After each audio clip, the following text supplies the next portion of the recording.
Welcome back, my dear friends. I hope you all are doing well. Today I'm back with the summary of another poem titled The Voice of the Mountain, which is written by Mamang Dai. किसी भी work को पढ़ने से पहले उसके creator के बारे में जानना बहुत ज़रूरी है। मामंग दाई अरुणाचल प्रदेश के ईटानगर में जन्म हुई एक इंडियन पोएट, नॉवेलिस्ट और जर्नलिस्ट है। इंडियन लिटरेचर में उनके योगदान के लिए उन्हें 2011 में भारत का चौथा हाई सिविलियन अवार्ड पद्मश्री भी मिला। इसके अलावा उन्हें उनके नॉवल द ब्लैक हिल के लिए 2017 में साहित्य अकादमी पुरस्कार भी मिला। The voice of the mountain पहाड़ों के बारे में एक पोएम है। यहाँ माउंटेन फर्स्ट पर्सन नैरेटर है। मामंग का जन्म और पालन पोषण नॉर्थ ईस्ट की पहाड़ियों के बीच हुआ था, इसीलिए हमें उनके वर्क्स में नेचर का इन्फ्लुएंस मिलता है। ये पोएम एंशियंट माउंटेन्स की आंखों से देखे गए दृश्यों को डिस्क्राइब करती है। ये डिस्क्राइब करता है कि यह पूरे समय क्या फील करता रहता है। उसके अंदर डिफरेंट पर्सनैलिटीज़ है। The poem contains 9 stanzas. Her stanza की लाइन काउंट रेगुलर नहीं है। ये ठीक वैसा ही है जैसे नेचर की ताकत इरेगुलर और अनप्रेडिक्टेबल होता है। चलिए अभी शुरू करते हैं पोएम को। From where I sit on the high platform, I can see the fairy lights crisscrossing the big river. In the first stanza, the poet talks about mountain. Mountain काफ़ी ऊंची होने के कारण हर चीज़ को भगवान की तरह देखता है ऊपर से। माउंटेन का कहना है कि वो नीचे बड़ी नदी को पार करने वाली फेरीज की लाइट को भी देख सकता है। I know the town's estuary mouth, there, beyond the last bank, where the color drains from heaven, I can outline the chapters of the world. Mountain कहता है कि वो टाउन्स और रिवर्स के एस्टुअरी यानी कि माउथ के बारे में जानता है। उसकी ओमनी प्रेजेंस उसे भगवान जैसा बना देता है। इसके अलावा माउंटेन समुद्र की ओर इशारा करता है और कहता है कि वो आकाश के कलर्स को समुद्र के पानी में रिफ्लेक्ट होते हुए देख सकता है। पहाड़ इतना एंशिएंट है कि इसने दुनिया के अलग अलग चैप्टर्स को देखे हैं। ये दुनिया की पास्ट इवेंट्स को मीन करता है। The other day, a young man arrived from the village. Because he could not speak, he brought a gift of fish from the land of rivers. It seems such acts are repeated. We live in territories forever ancient and new, and as we speak in changing languages. तीसरे stanza में mountain एक आदमी के बारे में बात करता है। वो आदमी माउंटेन की आत्मा के लिए भेंट के रूप में एक मछली लाया क्योंकि वो बोल नहीं सकता था। उस आदमी ने सोचा कि अगर माउंटेन को उस पर दया आ गई तो वो उसकी वॉइस वापस कर देगा, इसीलिए वो मछली लाकर मतलब खुश करना चाहता था। माउंटेन की आत्मा को खुश करना पहाड़ों में रहने वाली ट्राइब्स के बीच एक कॉमन प्रैक्टिस है। माउंटेन के अनुसार उसे प्लीज करने की ऐसे हरकतें बार बार होते रहते हैं। इसके अलावा वो कहते हैं कि क्षेत्र हमेशा के लिए प्राचीन होने के साथ साथ नए भी है, हमेशा एक बदलाव होता है। हालांकि सब कुछ अंत में तो वही रहता है, मतलब बदलता रहता है चीज़ें, लेकिन लास्ट में सब एक जैसा ही हो जाता है। उस दौरान नॉर्थ ईस्ट का पॉलिटिकल सिनेरियो केओटिक हो गया था। इस प्रकार स्पीकर का कहना है कि टेरिटोरीज और लैंग्वेज हमेशा ही बदलते रहता है। I also leave my spear leaning by the tree and try to make a sign. यहाँ हम एक दूसरे स्पीकर को देखते हैं। बोलने वाला मतलब वो माउंटेन नहीं है, वो एक सेकंड स्पीकर है। आई का मतलब यहाँ एक सेकंड स्पीकर है। वो बोलने वाला कहता है कि जब वो पहाड़ को देखता है तो वो अपने भाले को पेड़ के पास छोड़ देता है और माउंटेन के प्रति सम्मान दिखाने के लिए एक साइन करता है। शायद ये स्पीकर खुद कवि ही होगी, मतलब माउंटेन को देखकर ही वो एकदम अपना भाला छोड़ कर उसको रेस्पेक्ट करने के लिए शायद बो डाउन करता होगा या फिर ऐसे कुछ साइन बनाता होगा। I am an old man sipping the breeze that is forever young. In my life, I have lived many lives. My voice is sea waves and mountain peaks. In the transfer of symbols, I am the chant syllable that orders the world, instructed with history and miracles. अगले stanza में mountain फिर से speaker है। Mountain का कहना है कि वो एक बूढ़े इंसान की तरह है जो अपनी आत्मा को तरोताज़ा रखने के लिए हमेशा के लिए जवानी की ब्रीज यानी हवा पी रहा है।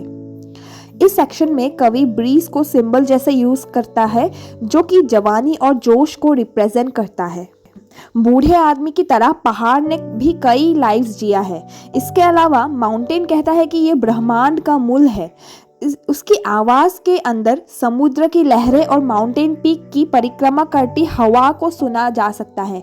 मतलब यहाँ पर शायद इको की बात हो रही होगी। यह एक आकाशवाणी की तरह है। जहाँ इंसानों की भाषा धीरे धीरे बदलती है, वहीं पर पहाड़ों की आवाज नहीं बदलती। यह एटर्नल है। कवि के अनुसार यह वॉइस चैन सिलेबल की तरह है जो दुनिया को आदेश देता है। यह नेचर को बनाने वाले की आवाज है, मतलब कि भगवान के। पहाड़ की प्राचीन भाषा में मानव जाति के इतिहास और चमत्कारों को पाया जा सकता है। I am the desert and the rain, the wild bird that sits in the west, the past that recreates itself, and particles of life that clutch and cling for thousands of years. I know these things, as rocks know, burning in the sun's embrace, about clouds and sudden rain. As I know a cloud is a cloud is a cloud. A cloud is this uncertain pulse that sits over my heart. हमें दिखाई दे रहा है कि कोई भी stanza even नहीं है कि कुछ में बहुत सिर्फ 2 लाइन्स है और कुछ में तो ऐसे बहुत सारे लाइन्स हैं। अभी माउंटेन अपनी यूनिवर्सलिटी का दावा करता है। वो कहता है कि उसके पास रेगिस्तान की ड्राइनेस और मॉनसून की वेटनेस है। पहाड़ को एक पक्षी भी दिखता है जो कि वेस्ट में रहता है। अतीत की कई कड़ियाँ माउंटेन की आवाज़ के माध्यम से उनके महत्व को दोहराती है। जीवन का एक एक कण जो हजारों वर्षों से लिपटा हुआ है, माउंटेन की इको के सिवा और कुछ भी नहीं है।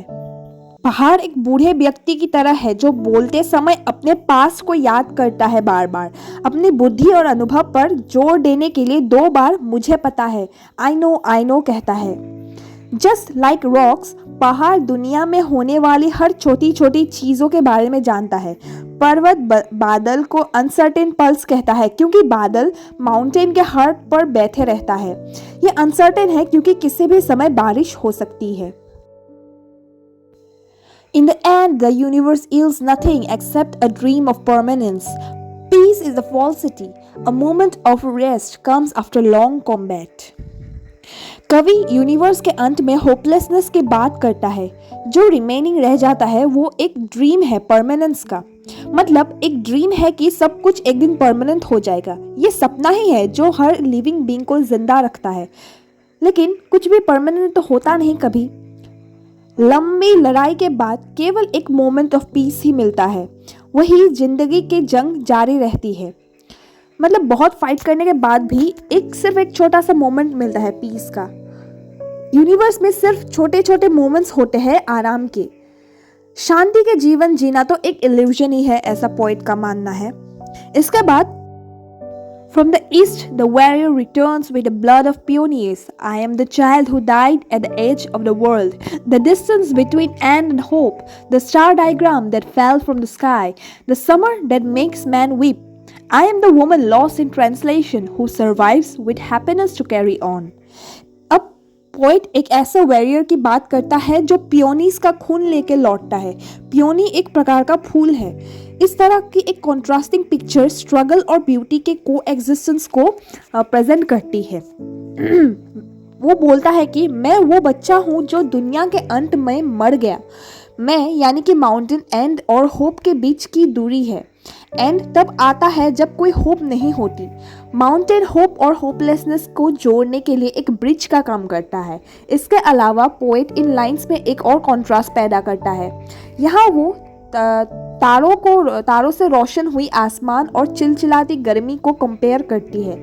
इसके अलावा माउंटेन का कहना है कि एक बार एक औरत थी लेकिन समय के चेंज होते होते चेंज हो गई। मतलब माउंटेन एक औरत थी किसी समय, हालांकि वो अभी भी इटर्नल हैप्पीनेस के साथ जीवित है। I am the breath that opens the mouth of the canyon, the sunlight on the tips of trees.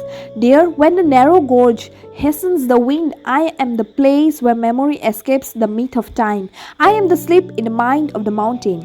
फिर माउंटेन कहता है कि वो ब्रीथ हूँ, मैं वो ब्रीथ हूँ जो कैनियन का मुंह खोलती है। कैनियन एक गहरी खाई को बोलती है। माउंटेन पेड़ों की टहनियों पर गिरा हुआ वो धूप है।